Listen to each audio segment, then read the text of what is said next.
पनमामि वर्धमानं तीर्थं धम्मस्कन्धारम् शेषे गुणतीर्थयरे ससौवसिद्धे विशुद्धस्वभावे समनीयनाथदंसनं चरित तव वीर्यायारे ते ते सौवे समगं पत्तेगमेव पत्तेगम् वन्दामि वर्तन्ते अर्हन्ते मानसे कीर्ते किच्चा अर्हन्ताणं सिद्धाणं तडमोगणम् अर्चावयवङ्गाणं साहूणं चैव सौमेसिं पेसिं विशुद्धं सणं नाणपवाणा समसमासिच उपसंपयामि सम्मं जतो निर्वाण संपत्ति। जय बोलो कलिकाल सर्वज्ञ कुंद कुंद आचार्य देव की जय बोलो धर्मूर्ति अमृतचंद्र आचार्य देव की जय बोलो आचार्य जयसेन देव की जय बोलो चारित्र चक्रवर्ती आचार्य शांति सागर जी महाराज की जय बोलो प्रातस्मरणीय गुरुदेव समर्थ भद्रमणि महाराज की जय बोलो आचार्य प्रवरेश्वर सुंदर सागर जी महाराज की जय बोलो दीक्षा गुरु वत्सल सिंधु आचार्य सुरेश सागर जी महाराज की जय बोलो परम पूज्य सुरेश सागर जी महाराज की जय बोलो आर्यकार अचितमती माता जी की जय बोलो आर्यकार शुद्धोम श्री माता जी की। श्री कुंद कुंद आचार्य विरचित प्रवचन सार नामक ग्रंथ है। इसमें अपन पहले 5 गाथा मंगलाचरण रूप है उसकी तत्व प्रदीपिका टीका देखी थी। उसके बाद जैसे आचार्य की टीका तत्व तात्पर्य रूपी देख रहे हैं। पहली गाथा की कल टीका हुई थी, अब दूसरी गाथा की टीका से वहां से चलेगा। 1 नंबर जहाँ पर जो छोटे लाइन में बीच में टीका है ना वो जैसे आचार्य की टीका आपके पास कहीं है, वो पुस्तक में है तो देखो 2 टीका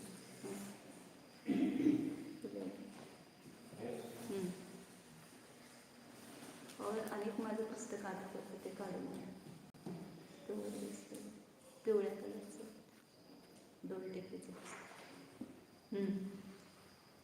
बाहेरच होतं कपाटात। तदनंतरम प्रणमामि ऐसे चलेगा। दूसरे गाथा में देखा पहले मंगलाचरण में वर्धमान तीर्थंकर को नमस्कार किया, अब उसके बाद मैं नमस्कार करता हूँ। कौन किनको नमस्कार करता हूँ? शेष तीर्थकरान पुनः सर्व सिद्धान ऋषभादि पार्श्व पर्यंतान शुद्धात्मोपलब्धि लक्षण सर्व सिद्ध सहितान एतान सर्वान अपि। किनको नमस्कार करता हूँ? शेष तीर्थंकरों को, वर्धमान तीर्थंकर को छोड़कर जो ऋषभ से लेकर के पार्श्वनाथ पर्यंत जो भी तीर्थंकर हुए वर्तमान तीर्थंकर उनको कैसे नमस्कार करता हूँ? सिद्धों सहित, सब सिद्धों सहित उनको नमस्कार करता हूँ। कैसे हैं वे सब? ऋषभादि पार्श्व पर्यंत तीर्थंकर और सर्व सिद्ध कैसे हैं उनका विशेषण दिया है कि शुद्धात्मोपलब्धि लक्षण सर्व सिद्ध सहितान एतान सर्वानपि। अने सिद्धों को ही कहा कि सिद्ध कैसे हैं कि शुद्धात्मा की प्राप्ति जिसका लक्षण है। मोक्ष प्राप्त करना मतलब कुछ नहीं करना है, जो अपनी चीज है वही अपने को प्राप्त हो जाए। शुद्धात्मा की उपलब्धि इसको ही सिद्ध दशा कहते हैं, उसको ही मोक्ष कहते हैं। जैसे सुवर्णकार को सुवर्ण प्राप्त हो गया, मतलब क्या हुआ? उस सुवर्ण पाषाण में जितने शुद्ध सोने की कण थे वे उस कीर्तिमा कालिमा से अलग होकर के उस सोना, शुद्ध सोना प्राप्त हो गया।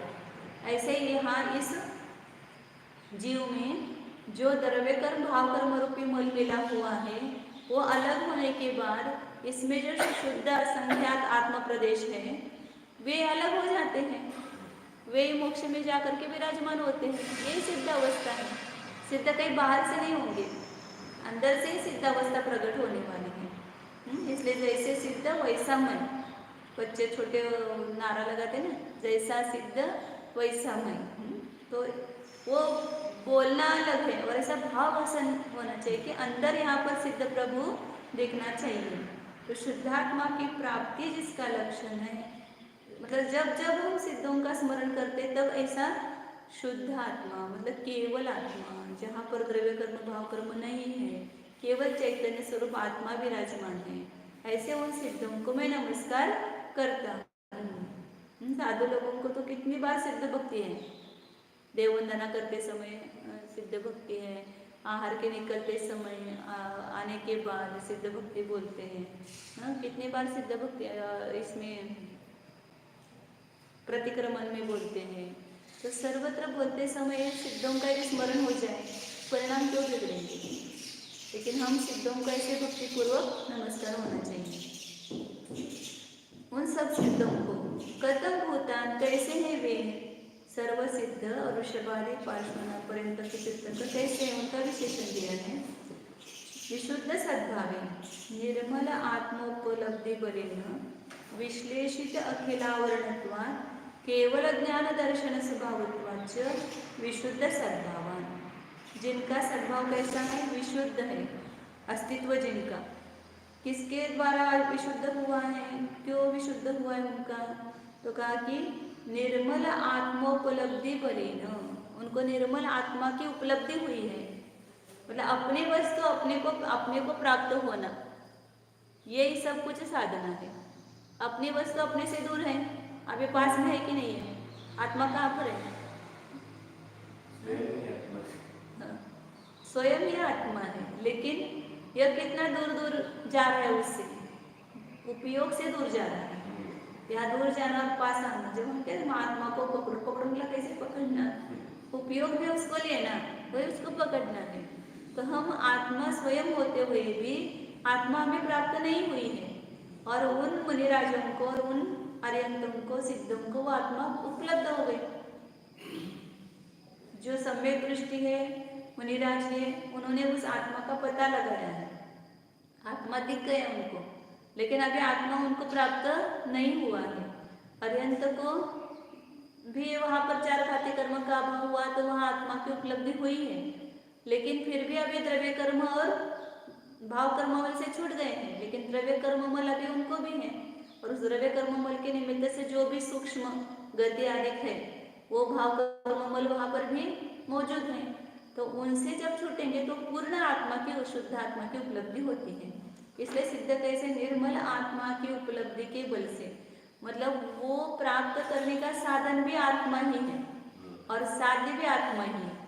इसलिए कहना साध्य ऐसा ज्ञान घनो नित्य आत्मा सिद्धिम भी साध्य साधक भावे द्विदैक समुपास्यता। यह आत्मा ही साधक रूप से भी वही है और साध्य रूप से भी वही है। वो साध्य क्या प्राप्त करना है, इस आत्मा की उपलब्धि करना है, क्योंकि आत्मा होते हुए भी हम आत्मा से दूर हैं। आत्मा हमें अपने मूल रूप में प्राप्त नहीं हो रहा है, अमूर्तिक होते हुए भी मूर्तिक में बद्ध है ना, पकड़ में आ रहा है, सूक्ष्म होते हुए भी ये स्थूल हो गया है। तो ऐसे उस आत्मा को स्वभाव रूप से प्राप्त करना है, और उस प्राप्त करने का साधन क्या है, उस स्वभाव का आश्रय करना, उस आत्मा का आश्रय करना, यही उसका उपाय है। इसलिए आत्मा ही स्वयं साधक है और आत्मा ही स्वयं साध्य है, दूसरा कुछ प्राप्त करना ही नहीं है। निर्मल आत्मा की उपलब्धि उनको हुई है, इसलिए उसके वश से उन्होंने क्या किया, संपूर्ण आवरण करना, वो विश्लेषित मतलब दूर किया, नष्ट किया, और केवल ज्ञान और केवल दर्शन स्वभाव जो है आत्मा का जो व्यक्त हुआ है अरंत को, केवल ज्ञान केवल दर्शन, वो ही स्वभाव है अपना, उस स्वभाव को वे प्राप्त हुए हैं। इसलिए उनका सद्भाव कैसा है, विशुद्ध सद्भाव वाले हैं, उनका अस्तित्व विशुद्ध है। विशुद्धता बाहर से नहीं आती है, विशुद्धता अंदर से बाहर प्रकट होती है। जब हम उस शुद्धात्मा को लक्ष्य करते हैं तो परिणामों में अपने आप ऑटोमेटिक विशुद्धता आती है, क्योंकि उपयोग अशुद्ध बनने में कारण कौन हुआ है, निमित्त कौन हुआ है, हमारा उपयोग परद्रव्य के साथ जुड़ गया, वही हमारे अशुद्धता का कारण है। और जब हमारा उपयोग अपने आत्मा के साथ जुड़ जाता है वही विशुद्धता प्रकट होती है। तो इसलिए विशुद्ध करने के लिए अंदर कुछ, बाहर नहीं कुछ करना है, भीतर अपने उपयोग को ले जाना है। श्रवण शब्द वाचान, कैसे और किनको नमस्कार करता हूँ? श्रवणों को नमस्कार करता हूँ। श्रवण शब्द से श्रवण शब्द वाचान आचार उपाध्याय साधुंच। श्रवण शब्द के वाच्य कौन है? आचार्य, उपाध्याय और साधु, ये तीनों को श्रवण ही कहते हैं। वास्तव में तीनों भी साधु ही है, उसमें कुछ अंतर नहीं है, लेकिन उस एक व्यवस्था की दृष्टि से ये दिया गया पद है आचार्य और उपाध्याय। संघ व्यवस्था चलाने के लिए किसी का अंकुश चाहिए ऊपर, स्वच्छंद है तो सब स्वच्छंद हो जाएंगे, इसलिए आचार्य और उपाध्याय पढ़ाने के लिए उपाध्याय पद दिया गया है। ऐसे तीनों भी श्रवण ही है, अपने आत्मा में ही श्रवण करते, इसलिए श्रवण है। किम लक्षणान, कैसे इनका लक्षण क्या है? कि सर्व विशुद्ध द्रव्य गुण पर्यायात्मके चित वस्तुनि या असो रागादि विकल्प रहित निश्चल चित्त वृत्ति तदंतर्भूतेन व्यवहार पंचाचार सहकारी कारणोत्पन्नेन निश्चय पंचाचारेण परिणतत्वात् सम्यक दर्शन ज्ञान दर्शन चारित्र तपो वीर्याचारोपेतान इति। उन श्रवणों को मैं नमस्कार करता हूँ। किन श्रवणों को? कि जो सम्यक ज्ञान, सम्यक दर्शन, सम्यक चारित्र, सम्यक तप और सम्यक वीर्य, इन पंचाचारों से युक्त है, 5 आचारों का पालन करते हैं, ऐसे श्रवणों को मैं नमस्कार करता हूँ। अब ये पंचाचार से युक्त क्यों है? सबके लिए हेतु दिए हैं उन्होंने। क्या हेतु दिया? 2 प्रकार का हेतु दिया है कि सर्व विशुद्ध, ऐसा कौन? सर्व विशुद्ध द्रव्य गुण पर्याय स्वरूप, ऐसे चैतन्य वस्तु, अपनी जो चैतन्य वस्तु है इसमें अशुद्धता क्या है? वस्तु तो वस्तु है, वस्तु तो शुद्ध द्रव्य गुण पर्याय से युक्त है, लेकिन इस द्रव्य गुण पर्याय में जो अशुद्धता आई है वो पर द्रव्य के मिश्रण से आई है। इसलिए चिद वस्तु, चैतन्य वस्तु, ऐसा आपने बोला तो क्या ख्याल में आया? शब्द वाच्य को लिए हुए हैं, शब्द वाचक है, शब्द बोलते ही वाच्य ख्याल में आना चाहिए। चैतन्य वस्तु मतलब सर्व विशुद्ध द्रव्य गुण पर्याय स्वरूप ऐसी वस्तु है। इसलिए 47 शक्तियों का वर्णन होने के बाद आचार्य ने कहा ना, इत्याद्यने अनंत शक्ति, उसमें द्रव्य गुण पर्यायात्मक ऐसा आत्मा है, ऐसा दिया है। इत्यादनंत शक्ति सुनिर्भरोपि तद्द्रव्य पर्ययमयम चिदस्तु वस्तु। ये चैतन्य वस्तु कैसी है? द्रव्य पर्याय स्वरूप है, द्रव्य गुण पर्याय को छोड़ करके वस्तु नहीं है। तो इस ऐसे शुद्ध विशुद्ध चैतन्य वस्तु में जो यह रागादि विकल्प से रहित निश्चल चित्तवृत्ति, उसमें चित्त देना है। कैसा? रागादि से रहित, उसमें यदि परद्रव्य में अपना उपयोग जाएगा तो वो रागादि से होती है प्रवृत्ति, निर्मल मलिन होती है प्रवृत्ति। लेकिन जब अपने चैतन्य वस्तु में उपयोग लगाया है तो वहाँ पर रागादि से रहित ऐसे जो निर्विकल्प समाधि है उसके द्वारा उस आत्मा में निश्चल चित्तवृत्ति हो गई है, वहाँ से हटता नहीं है, उसमें निश्चल हो गया है ऐसा। और तद अंतर्भूतेन, उसी के भीतर अंतर्भूत जो ये निश्चल चैतन्य वृत्ति हुई है उसके ही अंतर्भूत क्या है? व्यवहार पंचाचार सहकारी कारण उत्पन्न निश्चय पंचाचारेण। उस चित्तवृत्ति के अंतर्भूत ये निश्चय पंचाचार, एक चित्तवृत्ति को निश्चल करो, 5 आचारों का पालन करना होता है। उसमें ये वो सम्यक दर्शन तो 5 आचार हो गया, क्योंकि अपने आत्म तत्व में लीन है तो वही श्रद्धा रूप परिणाम हुआ है, आत्मा को जानने रूप ही ज्ञान परिणाम हुआ है, आत्मा में लीन रूप होने रूप चारित्र रूप परिणाम हुआ है, आत्मा में लीन होने रूप तप, आत्मा में प्रतापवंत होना, ये वास्तव में तप है। और आत्मा में ही अपनी शक्ति को लगाया है इसलिए आत्मा निश्चय वीर्य गुण प्रकट हुआ है। तो इस प्रकार इन निश्चय पंचाचार से परिणत होते हैं। लेकिन निश्चय पंचाचार के लिए भी आलंबन किसका चाहिए? व्यवहार पंचाचार। बिना व्यवहार पंचाचार के सहकारी कारण के बिना निश्चय पंचाचार को प्राप्त नहीं हुआ जाता है। इसलिए जैसे आचार्य सब जगह व्यवहार निश्चय का बराबर सुमेल करते हैं कि व्यवहार पंचाचार के सहकारी कारण से उत्पन्न हुआ ऐसा निश्चय पंचाचार। एकदम जाओ और बैठो निश्चय पंचाचार नहीं होगा। कुछ व्यापार धंधा कर रहा है और एकदम निश्चय पंचाचार को व्यापार प्राप्त हुआ ऐसा नहीं होगा। व्यवहार पंचाचार का पालन करते हुए व्यवहार से बताए हुए जो सम्यक के 8 अंग है, सम्यक ज्ञान के 8 अंग, चारित्र के जो 13 प्रकार का चारित्र है वो पालन करते हुए जब वो अपने आत्मा को अंदर ले जाने का पुरुषार्थ करता है तो वहाँ निश्चय पंचाचार की प्राप्ति होती है। इसलिए व्यवहार पंचाचार के सहकारी कारण रूप से उत्पन्न हुए निश्चय पंचाचार से परिणत है वो श्रवण। इसलिए सम्यक दर्शन, सम्यक ज्ञान, सम्यक चारित्र, सम्यक तप और सम्यक वीर्याचार से सहित है। ऐसे श्रवणों को मैं नमस्कार करता हूँ। नमस्कार करना है किसको? भगवान को। तो नमस्कार कोई भी बात होती है तो उसके लिए अपने को 3 प्रश्न करना है। नमस्कार क्या चीज है?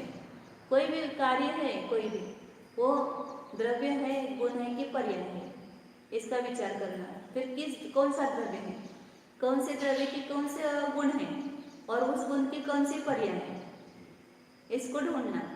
अब नमस्कार मतलब क्या चीज है? ये नमस्कार है क्या? ये किसकी पर्याय हो गई? शरीर की पर्याय हो गई ना। हमने नमस्तु बोला, वो नमस्कार है क्या? उसको व्यवहार से नमस्कार कहाँ है ना? वो वाचिक नमस्कार हो गया। लेकिन वास्तविक नमस्कार जो है या जो अपन विनय करते हैं वो उनका विनय नहीं है। विनय मेरे आत्मद्रव्य की मार्दव गुण की पर्याय है। नमस्कार भी मेरे आत्मद्रव्य की जो चारित्र गुण है उपयोग हमने अंदर झुकाया है।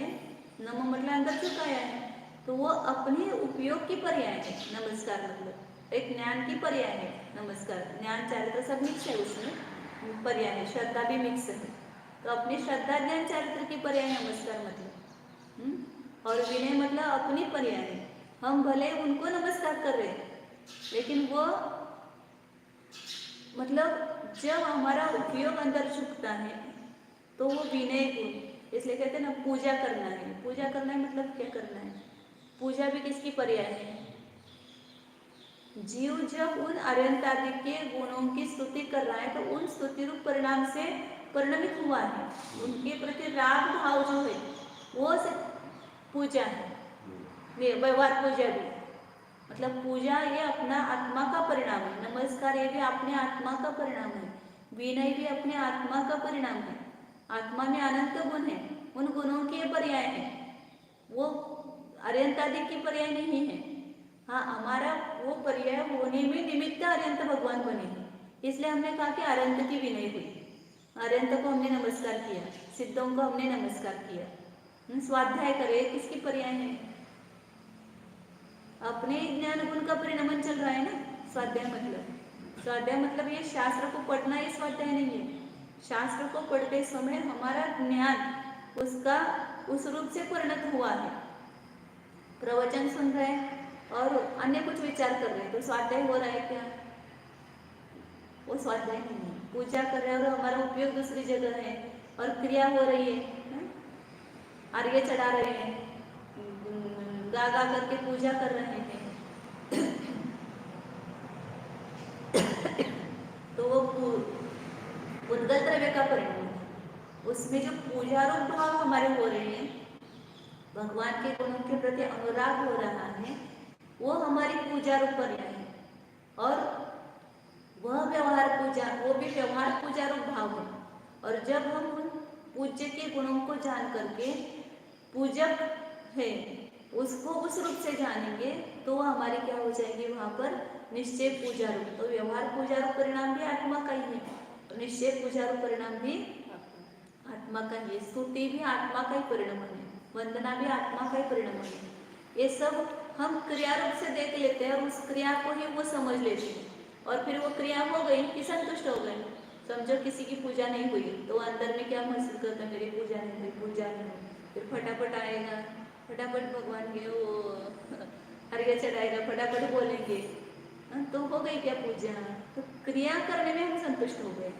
तो आपको 10 मिनट मिले ना तो उतनी पूजा करो, नहीं पूरा पूजा पाठ बोलना पड़ेगा, पूरा अष्टक बोलना पड़ेगा, पूरा शांति पाठ बोलेंगे तो वो फट फट फट फट फट फट फट फट बोलती है। ऐसा नहीं, 10 मिनट बोले तो शांति से उतनी स्तुति करो। खाली स्तुति बोलना भी भगवान की पूजा है। सकल न्याय स्तुति एक ही बोलो, और उस बोलते समय जो अपने अंदर भाव हुए, परिणामों की शुद्धि हुई, वो निश्चय पूजा है, वास्तव में पूजा है। इसलिए आचार्य कहते कि उनको नमस्कार कर रहे, मतलब ये उनको नहीं है, ये नमस्कारों हमारी पर्याय है। जो आप उस रूप से परिणमित होंगे तो अंदर वो भाव भाषण होगा। इस प्रकार ये नमस्कार किया दूसरे गाथा में सिद्धों को, अन्य तीर्थंकरों को और आचार उपाध्याय साधुओं को। नहीं अभी आगे, हाँ इधर से गाता गाता ना। एवं शेष त्रयोविंशति तीर्थंकर नमस्कार मुख्यत्वेन गाता गाता। इस प्रकार बाकी के 23 तीर्थंकरों की नमस्कार की मुख्यता से दूसरी गाथा गई। ये पेज इधर है अपने हमारे इसमें 7 नंबर पेज पर है, क्योंकि 6 नंबर पेज पर वो ऊपर उनकी टीका है, तत्व प्रतिटीका, जैसे 7 पेज पर देखना। अर्थ ते सव्वे तान तान पूर्वोक्तान एव पंच परमेष्ठिनः सर्वान् वंदे अहम कर्ता कथम समुदाय वंदन अपेक्षया युगपत युगपत। उन पूर्व में बताए हुए सब पंच परमेष्ठियों को मैं नमस्कार करता हूँ, मैं वंदना करता हूँ। अहम मतलब मैं करता। कैसा नमस्कार करता हूँ? समुदाय वंदना की अपेक्षा से एक साथ सभी को एक साथ नमस्कार किया पंच परमेष्ठियों। पुनरपि कथम, पुनः कैसा किया? प्रत्येक वंदनापेक्षा प्रत्येकम, प्रत्येक एक एक को, ऋषभनाथ को नमस्कार, अजितनाथ को नमस्कार, शंभुनाथ को नमस्कार, इस प्रकार प्रत्येक की वंदना की। इसका बताया था पहले कि समुदाय वंदना और प्रत्येक वंदना दोनों का अलग अलग फल है। सामुदायिक वंदना का एक संपूर्ण साधु में रहने वाला जो रत्नत्र है या समता भाव है, उसकी तरफ ध्यान होता है। और प्रत्येक की वंदना करते समय प्रत्येक की जो वैयक्तिक जो विशेषताएं हैं उसकी तरफ अपना ध्यान जाता है, तो दोनों से अपने को लाभ होता है। न केवल एतान वंदे, केवल इनको ही नमस्कार करता हूँ ऐसा नहीं। अर्हत किम विशेष, किसको नमस्कार करता हूँ? अर्यंतों को। अर्यंत कैसे है? वर्तमान कैसे अर्यंतों को नमस्कार करता हूँ? जो वर्तमान है। कहाँ पर वर्तमान है? मनुष्य क्षेत्र में। अभी जो मनुष्य क्षेत्र में विद्यमान अर्यंत है, वर्तमान आदि वृषभ से लेकर के वर्तमान पर्यंत तो अभी विद्यमान नहीं है, वो तो सिद्ध बन चुके हैं। लेकिन अभी जो अर्यंत अवस्था में है, ऐसे वर्तमान मनुष्य क्षेत्र में मतलब वेदीय क्षेत्र में विद्यमान तीर्थंकरों को नमस्कार करता हूँ। अब उसका ही खुलासा करते तथाई करके। सांप्रतम अत्र भरत क्षेत्रे तीर्थकर अभावात् पंच महाविदेह स्थित श्री सीमंदर स्वामी तीर्थंकर परमदेव प्रभृति तीर्थंकरैः सह तान एवं पंच परमेष्ठिनः नमस्करोमि। सांप्रतम मतलब अभी वर्तमान में इस भरत क्षेत्र में तीर्थंकरों का अभाव होने से 5 महाविदेह में स्थित, 20 विद्यमान कहाँ पर स्थित है? एक विदेह में 4, ऐसे 5 विदेह मिलकर के 20 विद्यमान है। तो 5 महाविदेहों में स्थित, महाविदेह इसलिए कहा कि पूरा विदेह क्षेत्र बड़ा और उसमें एक एक क्षेत्र है वो छोटे विदेह क्षेत्र हो गए, छोटे 32 क्षेत्र। तो 5 महाविदेह क्षेत्रों में स्थित श्री सीमंदर स्वामी तीर्थंकर परमदेव इत्यादि तीर्थंकरों के साथ उन पंच परमेष्ठियों को मैं नमस्कार करता हूँ। कैसा नमस्कार करता हूँ? कया करणभूतया मोक्ष लक्ष्मी स्वयंवर मंडप भूत जिन दीक्षा क्षणे मंगलाचार भूतया अनंत ज्ञानादि सिद्ध गुण भावना रूप या सिद्ध भक्त्या तथैव निर्मल समाधि परिणत परम योगी गुण भावना लक्षणया योग भक्त्या च इति। सुबह ये पढ़ते इतनी परिणामी शुद्धि जगी और उस दिन की याद आई दीक्षा दिन की। जिन दीक्षा क्षणी जिनेन्द्र भगवान की दीक्षा का क्षण, जिन दीक्षा मतलब निर्ग्रंथ दीक्षा या आर्य का दीक्षा ले लो कि उस क्षण वो कैसा है क्षण, वो मोक्ष लक्ष्मी को वरने के लिए स्वयंवर मंडप भूत है। ऐसे मुझे वो लोग जो है ना, जब दीक्षा का कार्यक्रम फिर स्वयं किसी की भी दीक्षा होती है तो वहाँ पर बहुत साज सज्जा होती है, मंडप जैसा ही सजाते हैं ना पूरा, और रास्ते के फूल थे, लेकिन लोगों को दूर से देखते व्हाट्सएप पर तो ये सब फूल भी क्यों इतने सजाए हैं, लेकिन उसका भी एक महत्व है, क्योंकि वो जो परिणाम होने के लिए बाहर का वातावरण चाहिए। अब ऐसे जाकर के सीधे सादी दीक्षा ले लेंगे तो इतने परिणाम की विशुद्धि नहीं बढ़ेगी, लेकिन एक उसमें ऐसा लगता है कि अपना दूसरा जीवन चल रहा है, जैसे वो संस्कार बदलता है। जैसे वो बेटी है जब शादी होती है तो वो अपना दूसरा जीवन महसूस करती है ना, सब उनके अंतरंग में बदल हो जाता है, वो पूर्व के इसके प्रति वो ममत्व छूटता है, इधर ममत्व जुड़ता है, जो भी है उसका पूरा जीवन ही बदल जाता है उसमें। तो इसी प्रकार जिन दीक्षा के काल में जब ये सब साज सजावट होती है और उसमें एक वेदी मंडप बना हुआ होता है, तो अपन यहाँ इस वेदी मंडप पर बैठे हैं और ये अपना दूसरा जीवन मतलब ये संयम का जीवन चल रहा है। अभी जो पुराना असंयम है जीवन है उसका अभाव हो गया, उसका व्यय हो गया और संयम जीवन का उत्पाद हो गया, और जब संयम जीवन ले रहे हैं तो उस समय ये मोक्ष लक्ष्मी वरने के लिए मुझे आई है, इस प्रकार का भाव वासन उसमें हो जाता है। और मंगल स्नान करते उसमें भी मैंने अनुभव किया, जब मंगल स्नान ये स्नान क्यों करना ऐसा लगता था पहले, लेकिन उसका भी महत्व, मेहंदी लगाने का भी महत्व, बोल रहे लोग सब त्याग किया फिर मेहंदी क्यों लगाना, तो इन सब का कुछ प्रयोजन है, इसीलिए तो आचार्य ने और सब बताया है।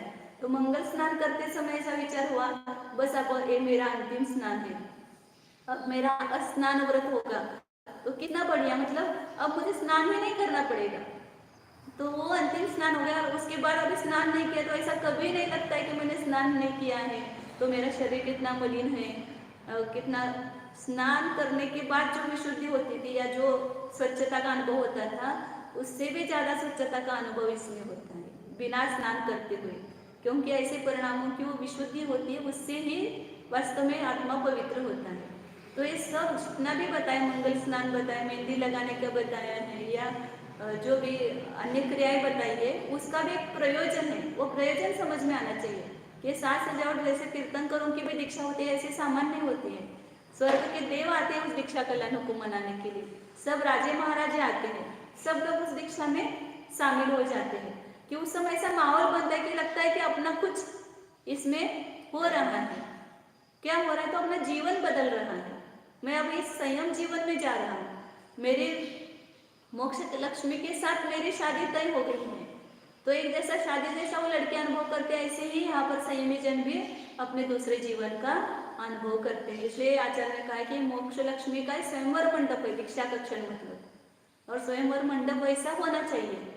और उस दीक्षा के काल में महोत्सव में क्या करते, पहले शादी भी करना है, मंगलाचरण से प्रारंभ करते हैं ना, मंगलाष्टक बोलते हैं, नमोकार मंत्र बोलते, जो भी करते मंगलाचरण से प्रारंभ करते हैं। तो ये दीक्षा भी किससे प्रारंभ होती है, मंगलाचरण से। उसमें मंगलाचरण क्या होता है, सिद्ध भक्ति और योगी भक्ति। इसलिए कहा कि दीक्षा के क्षण में मंगलाचार भूत जो अनंत ज्ञानादि सिद्ध गुणों की भावना रूप सिद्ध भक्ति, उस सिद्ध भक्ति के द्वारा सिद्ध भक्ति करना ये अपने दीक्षा का मंगलाचरण है। और सिद्ध भक्ति कैसी होनी चाहिए, खाली सिद्धों को नमस्कार ऐसी सिद्ध भक्ति नहीं है, अनंत ज्ञानादि सिद्ध गुणों की भावना कि वे जैसे अनंत गुणों से संपन्न है वैसा मेरा आत्मा भी अनंत गुणों से संपन्न है। उनमें अनंत गुण देख करके अपने अनंत गुण संपूर्ण अपने शुद्ध आत्मा की याद आना, ये निश्चय सिद्ध भक्ति है। ऐसी सिद्ध भक्ति के द्वारा और उसी प्रकार निर्मल समाधि से परिणत, जो परम योगी गुण भावना लक्षण है। दूसरे कौन से भक्ति होते हैं? योगी भक्ति। योगी भक्ति में परम योगियों के गुणों की भावना की जाती है। जो उत्कृष्ट योगी है, जिन्होंने उत्कृष्ट साधना की, यह हमारे तो अभी जगह साधनाएं बहुत, लेकिन जो परम योगी हुए, सब मुनिराज उन परम योगियों की भक्ति करते हैं कि जिन्होंने पर्वत के शिखर पर बैठ करके तपस्या किया, जो नदी के किनारे ठंड के दिन में बैठ करके तपस्या करते हैं, कितनी ऊंची साधना है उनकी। मतलब वो खाली बाहर की क्रिया नहीं, अंदर उतने उनके परिणामों की विशुद्धि, इसलिए इतना सहन कर पाते हैं, इतना परिश्रम को जीत पाते हैं। खाली संवनन से काम नहीं होता है। संवनन खाली सहन करने के लिए उपयोगी नहीं है। संवनन एक बड़ा उसके लिए संबल है, आधारभूत है, लेकिन वास्तव में अंतरंग में ऐसे वेद विज्ञान की धारा चल रही है और अपने अपने शुद्धात्मा में अपना उपयोग इतना लीन है कि ऐसा सब प्रतिकूलताओं में भी वे अपने शांत रह करके अपने आत्मा की साधना कर सकते हैं। जो बारिश के दिन में वृक्ष के तल में बैठ करके तपस्या करते हैं, तो इस प्रकार काय क्लेश आदि पूर्वक जो तपस्या करते हैं, ऐसे परम योगी 6-6 महीने का उपवास, 4 महीने का उपवास, 2 महीने का उपवास लेकर के बैठते हैं। वो कैसे है? निर्मल समाधि में परिणत। वही योगी है वास्तव में जो निर्मल समाधि में परिणत है। ऐसे परम योगी के गुणों की भावना करना, ये जिसका लक्षण है, ऐसे योग भक्ति के द्वारा, सिद्ध भक्ति और योग भक्ति के द्वारा ये दीक्षा के काल में मंगलाचरण होते हैं। करके मैं क्या करता हूँ? उनको नमस्कार करता हूँ। एवं पूर्व विदेह तीर्थकर नमस्कार मुख्यत्वेन गाथा गता इति अभिप्राय। इस प्रकार तीसरी गाथा पूर्ण हुई कि पूर्व विदेह तीर्थंकर के नमस्कार की मुख्यता से एक गाथा गई। अथ अब चौथी गाथा का अर्थ करते। चौथी गाथा में पुनः पंच परमेष्ठी को उपसंहार रूप से नमस्कार किया है। कृत्वा कम, क्या करके? नमस्कारम, नमस्कार करके। केभ्यः, किनको? अर्हत सिद्ध गणधर उपाध्याय साधुभ्यः च एव। अर्यंत सिद्ध गणधर मतलब आचार्य, उपाध्याय, साधु, इनको नमस्कार करके। कति संख्योपेतेभ्यः, कितने अर्यंत सिद्ध आचार्य उपाध्याय साधु को नमस्कार कर रहे हैं? तो सभ्येभ्यः, सभी, कुछ भी नहीं। इसलिए हमेशा कभी ऐसा मन में रखो नहीं, जो जो इस तीनों लोकों में साधु है, आचार्य है, उपाध्याय है, उन सबको मेरा नमस्कार है। जो भी भावलिंगी साधु है, त्रिविलिंगी हो साधुओं को भी आप नमस्कार कर सकते हो, ऐसा नहीं कि उनको भी नमस्कार नहीं करना है। तो कितने संख्या से युक्त है? तो सभी को नमस्कार। इस प्रकार 3 गाथाओं में पूर्व गाथा त्रयेन पृथक पंच परमेष्टि नमस्कार उपसंहार है। 3 गाथाओं में जो नमस्कार किया था उसका इसमें उपसंहार किया है। एवं पंच परमेष्टि नमस्कार कृत्वा किं करोमि उपसंपद्ये समाश्रयामि। इस प्रकार पंच परमेष्टि को नमस्कार करके मैं क्या करता हूँ? तो आश्रय करता हूँ। किसका आश्रय करता हूँ? साम्यम चारित्रम, समता भाव का मतलब चारित्र का, समता भाव और चारित्र, चारित्र मतलब ही समता भाव है, तो समता भाव का मैं आश्रय करता हूँ। यस्मात् किं भवति, उस समता भाव का आश्रय करने से आपको क्या प्राप्त होगा? क्या होता है? जिससे क्या होता है? यस्मात् निर्वाण संप्राप्ति, क्योंकि कोई भी कार्य बिना प्रयोजन के नहीं किया जाता है। यहाँ समता भाव को प्राप्त करने की प्रतिज्ञा कर रहे हैं, तो वो भी प्रयोजन पूर्वक ही है। उसका प्रयोजन क्या है? तो निर्वाण की प्राप्ति होना, उससे निर्वाण की प्राप्ति होती है, इसलिए उस समता भाव को प्राप्त करने की प्रतिज्ञा करते हैं। किम कृत्वा पूर्वम, पहले क्या करके प्रतिज्ञा करते हैं? समासाद्य, प्राप्य, प्राप्त करके। कम, किसको प्राप्त करके? विशुद्ध ज्ञान दर्शन लक्षण प्रधान आश्रम। विशुद्ध ज्ञान और दर्शन जिसका लक्षण है, ऐसे प्रधान आश्रम को। केशाम संबंधित मतलब आश्रम क्या है? तो सम्यक दर्शन और सम्यक ज्ञान, यही आश्रम है, उसको प्राप्त करके। ये आश्रम किनका है? केशाम संबंधित्वेन तेषाम पूर्वोक्त पंच परमेष्टिनाम। सम्यक दर्शन सम्यक ज्ञान रूपी आश्रम किनका है? पहले बताए हुए पंच परमेष्टियों का ये आश्रम है, क्योंकि उनके पास है वो सम्यक दर्शन और सम्यक ज्ञान। तथा ही अहम आराधक एते च अर्हदादयः आराध्याः इति आराध्य आराधक विकल्प रूपो द्वैत नमस्कारः बन्यते। द्वैत नमस्कार ये भी प्रारंभिक अवस्था में द्वैत नमस्कार ही होता है। तो मैं आराधक हूँ और ये अनंताधिक आराध्य है। इस प्रकार आराध्य आराधक के विकल्प रूप दोनों, जहाँ पर भक्त, मैं भक्त हूँ, मैं आराधना करने वाला हूँ, मैं पूजा करने वाला हूँ, मैं स्तुति करने वाला हूँ, इस प्रकार का भाव है। और ये अनंताधिक मेरे पूज्य है, आराध्य है, मेरे श्रद्धेय है, इस प्रकार का भाव जहाँ पर है, द्वैत भाव जहाँ पर है, उसको द्वैत नमस्कार के दो है ना, दो पणा, द्वैत मतलब दो पणा, दोनों में भेद दिखाई दे रहा है, तो वह द्वैत नमस्कार कहा जाता है। और रागादि उपाधि विकल्प रहित परम समाधि बलेन आत्मनि एव आराध्य आराधक भावः पुनः अद्वैत नमस्कार बनते। जब दो मित्रों की मैत्री भी कैसी होती है?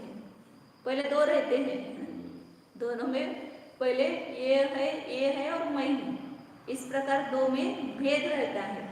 लेकिन जब वो मित्रता गाढ़ होती जाती है तो दोनों में द्वैत दिखता नहीं है, दोनों में आप और मैं एक ही हूँ, आप दोनों, हम दोनों में भेद नहीं है। कोई भी हमारा जो अभिप्राय है या जो भी स्वभाव है या जो भी करते हैं, वो दोनों में भेद नहीं है, तो अद्वैतता का अनुभव होने लगता है। तो इसी प्रकार जब भगवान की हम पूजा करते हैं तो पहले द्वैत भाषित होने लगता है कि वे भगवान है, वे श्रेष्ठ है, वे परम पूज्य है, वे आराधना करने योग्य और मैं उनकी आराधना कर रहा हूँ, तो उन दोनों में भेद दिखाई देता है। लेकिन जैसे जैसे उनके गुणों में अनुराग बढ़ता जाता है और उनमें तल्लीन होता जाता है तो वे और मैं दो नहीं है, इस प्रकार का अभेद भाषित होने लगता है। वो कैसे अभेद भाषित होगा? जब हम उस सविकल्प चिंतन से निर्विकल्प समाधि में जाएंगे तो ही अद्वैत नमस्कार हो पाए, उसके बिना अद्वैतता नहीं आती है। रागादि उपाधि विकल्पों से रहित जो परम समाधि है, इस प्रकार उन अनंत भगवान के गुणों की स्तुति करते करते करते जब ऐसा लगने लगता है कि जो मैं स्तुति कर रहा हूँ मैं कौन हूँ, अपने में वो अनंत भगवान को स्थापित करके अनंत जैसा अपने को देखने लगता है, तो रागादि विकल्प दूर होते हैं और अपने शुद्ध चैतन्य आत्मस्वरूप में अपनी प्रवृत्ति होती है, तो वही परम समाधि है। उसको ही निर्विकल्प समाधि कहते हैं।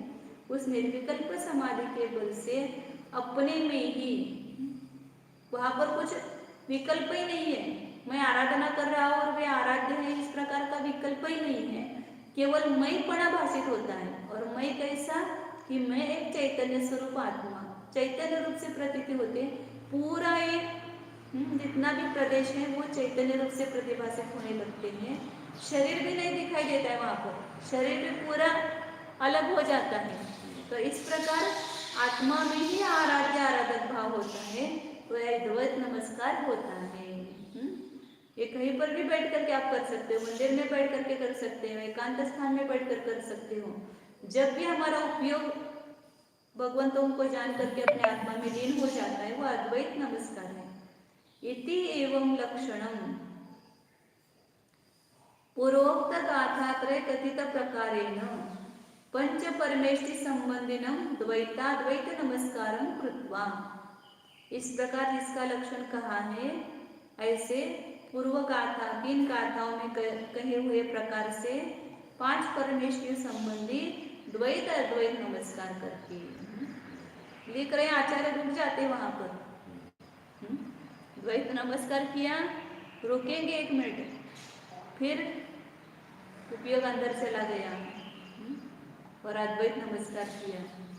तो ये द्वैत अद्वैत दोनों नमस्कार करके फिर आगे समता भाव को प्राप्त करने की प्रतिज्ञा करते हैं। इसलिए हमको नमोकार मंत्र बोलते तब भी अपने को एक क्षण के लिए नमो अर्यंतानम, तुरंत अर्यंतों के गुणों को जानते हुए अपने अर्यंतों के समान ये मेरा आत्मा भी अनंत चतुष्टय शक्ति रूप से वहाँ उसमें विद्यमान है, ऐसा मैं ध्रुव आत्मा हूँ, कारण परमात्मा हूँ, ऐसा एक क्षण अंदर जाकर के बोला नमो सिद्धानम। नमोकार मंत्र जो है उसका भी हम चिंतन करेंगे और वैसा ही अद्वैत रूप से पंच नमस्कार मंत्र का जाप करेंगे तो वहाँ एक फल अपने को प्राप्त हो सकता है। और वो करने के लिए तो नमोकार मंत्र का जाप करना है। अजपा जाप बोलते हैं ना, अजपा जाप होना चाहिए, मतलब जाप बोलते बोलते बोलते शब्द भी याद न रह जाए और उस शब्द के माध्यम से जिनको हमने नमस्कार किया है उनके गुणों के प्रति अनुराग हो करके फिर हम अपनी शुद्धात्मा में स्थिर हो जाएं तो वास्तव में वो क्या है, वो जाप है।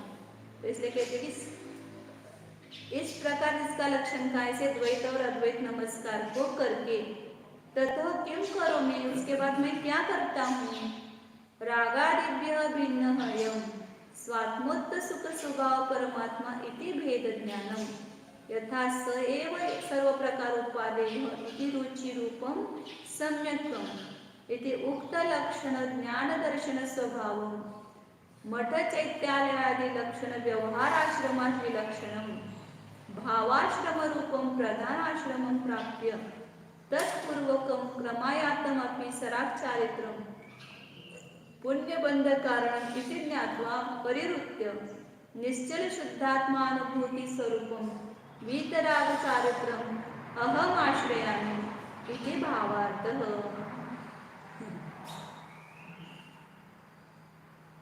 रागादिक से भिन्न, ऊपर से वापस द्वैत और अद्वैत नमस्कार करके मैं क्या करता हूँ, तो कहते हैं कि रागादिक से भिन्न कौन है, रागादिक से भिन्न अयम अयम अयम स्वसंवेदन प्रत्यक्ष, अयम मतलब यह आत्मा कैसा है, स्वात्मोत्त सुख स्वभाव, अपने आत्मा से उत्पन्न होने वाला सुख यह जिसका स्वभाव है। बाह्य पंचेंद्रियों के विषय से उत्पन्न होने वाला सुख हमारा स्वभाव नहीं है, वो मेरा स्वभाव नहीं है। जो आत्मा को जान करके जो सुख उत्पन्न हो रहा है ये वास्तविक सुख है, ऐसा सुख स्वभाव मेरा है। अपने स्वाधीन वस्तु होते हुए भी हम कितने पराधीन हुए हैं सुख के लिए, कितनी सामग्रियों को इकट्ठा कर रहे हैं। जितनी सामग्री इकट्ठा करेंगे उतना दुख बढ़ता जाएगा, सुख नहीं होगा, क्योंकि उतनी सामग्रियों को देखभाल करने के लिए इतना उपयोग व्यग्र रहेगा ना, तो सुख कहाँ से मिलेगा। इसलिए जो ज्यादा सुविधाएं जुटाते रहते हैं ना हमेशा, वो कभी सुख का अनुभव ही करते नहीं है।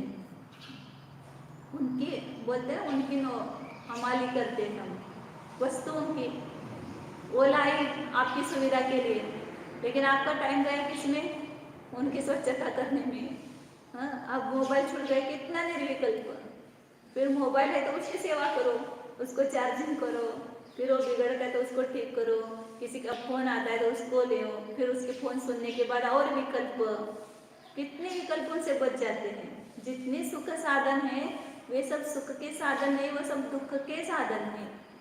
केवल एक अपना आत्मा ही केवल सुख का साधन है, बाकी कोई सुख का साधन नहीं। इसलिए अपने आत्मा से उत्पन्न होने वाला सुख स्वभाव ऐसा यह रागादिक से भिन्न, यह मैं परमात्मा हूँ, ऐसा भेद ज्ञान। और उसी प्रकार सर्व प्रकार से उपादेय है, ऐसा जो सुख स्वभावी आत्मा है वही सर्व प्रकार से ग्रहण करने योग्य है, ऐसा रुचि रूप सम्यक्त्व।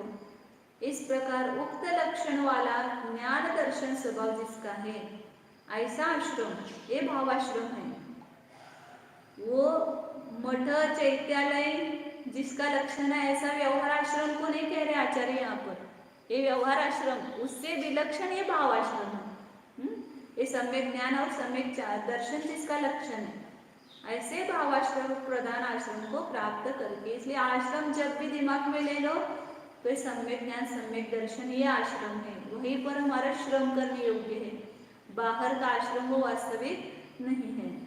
तो इस प्रधान आश्रम को प्राप्त करके तत्पूर्वक उस सम्यक दर्शन सम्यक ज्ञान पूर्वक क्रमायातम अपि सराग चारित्रम पुण्यबंध कारणम इति ज्ञात्वा, सराग चारित्र जो है शुभ उपयोग रूप चारित्र, ये षड आवश्यकों का पालन करना, 28 मूल गुणों का पालन करना, पूजा भक्ति, ये सब सराग चारित्र है। ये पुण्य बंध का कारण है, क्योंकि जितना राग उतना बंध, ये दोनों का अविनाभाव संबंध है। जितना राग होगा, आप कितना भी चाहेंगे कि मैं बंध से छूटूं, नहीं बंध से छूटेंगे, उतना बंध होगा ही नहीं हमसे। और जितना राग का अभाव हुआ उतना बंध का अभाव होता है। इसलिए सराग चारित्र पुण्य बंध का कारण है। पुण्य बंध का कारण होता है और उसका अवलंबन करना पड़ता है, क्योंकि वो क्रम से आने वाली चीज है, उसको छोड़ करके कोई आगे नहीं बढ़ सकता है। इसलिए क्रम से आने पर भी उस पुण्य बंध के कारण को सराग चारित्र को जान करके परिवृत्य, उसको छोड़ करके, छोड़ने की बात कब आती है? ग्रहण की है, हमने ग्रहण ही नहीं किया, असंयम में ही है और कहते हैं सराग चारित्र है, हमको क्या है पना भाषित होगा। जो सराग चारित्र का पालन कर रहे हैं उनको उसका हेयपना लाना है, वो उसको हेय जान करके उसको छोड़ते हैं। मतलब ये सराग चारित्र से पहले आपको ग्रहण करना भी पड़ेगा और फिर उसको छोड़ना भी पड़ेगा। अभी उदाहरण दिया था ना, बीच में स्टेशन पर जाएंगे तो स्टेशन पर जाना भी पड़ेगा और स्टेशन को छोड़ना भी पड़ेगा। वैसे सराग चारित्र के स्टेशन को प्राप्त हुए बिना आप आगे नहीं बढ़ सकते, लेकिन उस सराग चारित्र को ही पकड़ के बैठेंगे तो भी आगे नहीं जा पाएंगे। वहां तक जाओ फिर उसको छोड़ो। ऊपर की सीढ़ी पर चढ़ते तो नीचे की सीढ़ी छोड़नी पड़ती है। तो इसलिए सराग चारित्र को, वो चारित्र का पालन करते हुए वो उनको समझ में आ रहा है कि शुभोपयोग है, लेकिन उसको वो हे जान करके उसको छोड़ते हैं और निश्चल शुद्धात्मा की अनुभूति स्वरूप जो वितराग चारित्र है उसका मैं आश्रय करता हूँ। इस प्रकार आचार्य ने किसकी प्रतिज्ञा की? वितराग चारित्र की प्रतिज्ञा की, मतलब समता भाव की प्रतिज्ञा की। एवं प्रथम स्तरे नमस्कार मुख्यत्वेन गाथा पंचकम गतम। इस प्रकार पहले स्थल में नमस्कार की मुख्यता से 5 गाथाएं गई। अब आगे आचार्य फिर चारित्र का मैं आश्रय करता हूँ ऐसा कहा और सराग चारित्र को दूर से छोड़ता हूँ ऐसा कहा, तो उन दोनों का फल क्या है? इसलिए हेय उपादेय कौन है इसका निर्णय आप करो, आपकी चॉइस। ऐसा फिर आगे तुरंत सराग चारित्र और वितराग चारित्र का स्वरूप कहते हैं।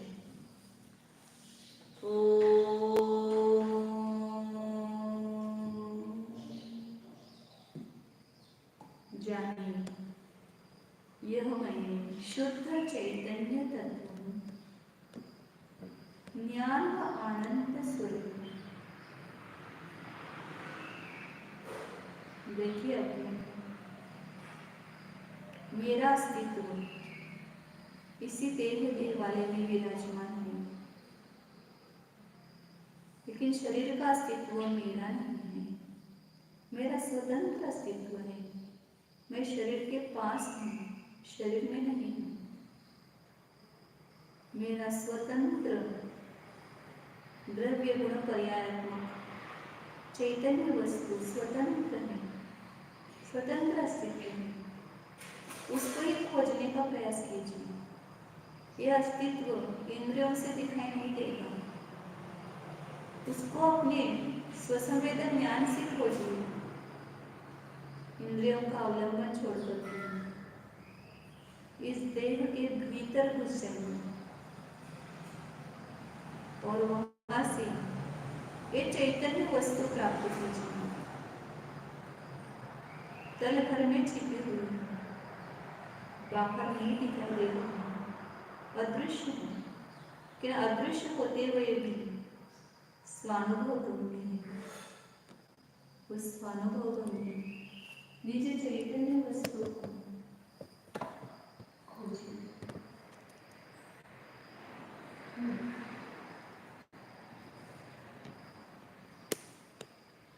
जो चैतन्य चैतन्य चैतन्य रूप से प्रतिभास हो रहा है, ये चैतन्य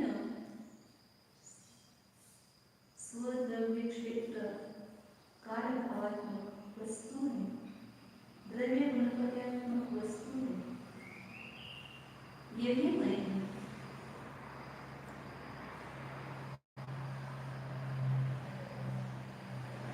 शुद्ध चैतन्य सत्ता स्वरूप ज्ञानानंद स्वरूप विशुद्ध ज्ञान दर्शन स्वरूप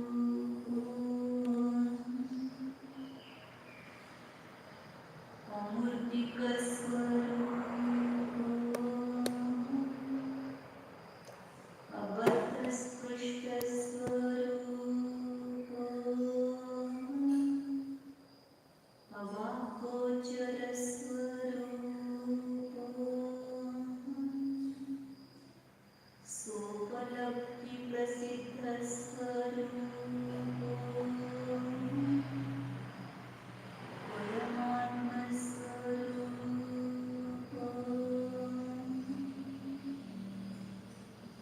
स्वतंत्र स्वरूप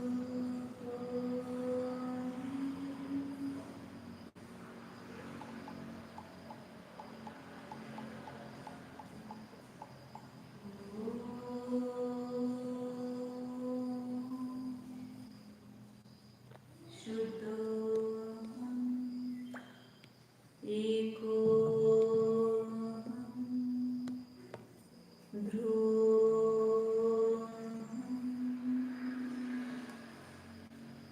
ध्रुव